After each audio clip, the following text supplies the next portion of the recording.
Hello and welcome.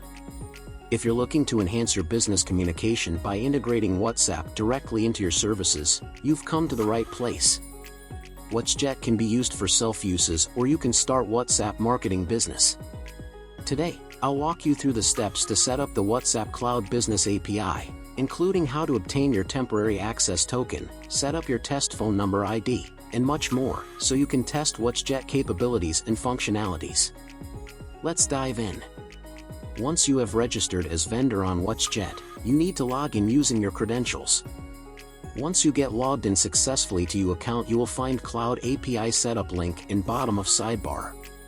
Clicking on it will take you to Cloud Setup API page where you need to add required information like Facebook App ID, Access Token, WhatsApp Business ID, phone number ID, webhook, etc. Don't worry, we will let you know how to get all this information. First, you need to create a Meta for Developers account. Head over to developers.facebook.com and sign up or log in into your account using your Facebook account. Once you've logged in, navigate to My Apps and click on Create App. Choose the Other and then Business option for your app type. After creating your app, you'll find yourself on the dashboard.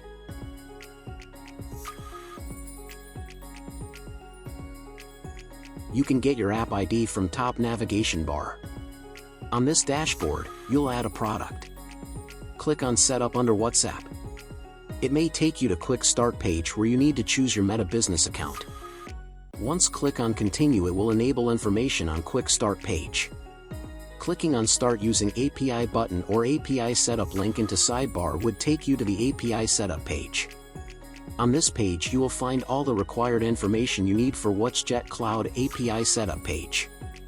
Here you will find temporary access token so you can quickly start testing. But for live system, it's recommended that you should generate permanent access token, as temporary access token get expired in 24 hours. While you can add your own number by verifying and completing account requirement, you can quick start with test phone number provided. On same page you will find phone number ID and WhatsApp Business account ID. After that, for testing purposes, you need to add recipient phone numbers so you can test the system with these numbers. You can add up to 5 phone numbers and require WhatsApp OTP verification. Once this information is added to WhatsJet Cloud API Setup page, now you need to set up webhook. You need to get webhook URL and verification token from WhatsJet Cloud API Setup page.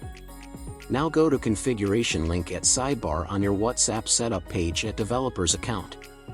Click on the Edit button on Webhook section. It will open dialog box where you need to add webhook URL and token provided by WhatsJet. Clicking on Verify and Save. Now need to configure webhook fields so it can send messages notification alerts to our system. For it you need to click on Manage button. It will open dialog with different options. You need to choose messages from it and save. You can click on Test button beside Messages item so WhatsJet system knows that you have correctly configured it. Now the API setup part is complete. You need to create one contact so that can be selected as test contact. It is required while scheduling the campaigns. To do that, now you need to go to WhatsJet's contacts list page and click on Create New Contact and add the required information along with the WhatsApp phone number with country code and without prefixing 0 or plus sign. Please note, if you are using WhatsApp provided test number, make sure you have used test recipient number you already added to the API setup page. Now you need to create templates at Meta Business account. Clicking on Manage Templates will take you to the concerned page to create templates. Once you created templates, then you need to click on Sync Templates button so the system can fetch all your templates. Now the system is ready to send messages.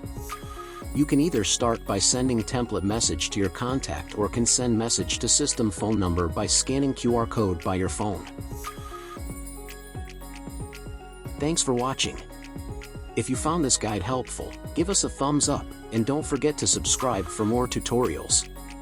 Have any questions or tips for fellow viewers? Leave a comment below. See you in the next video.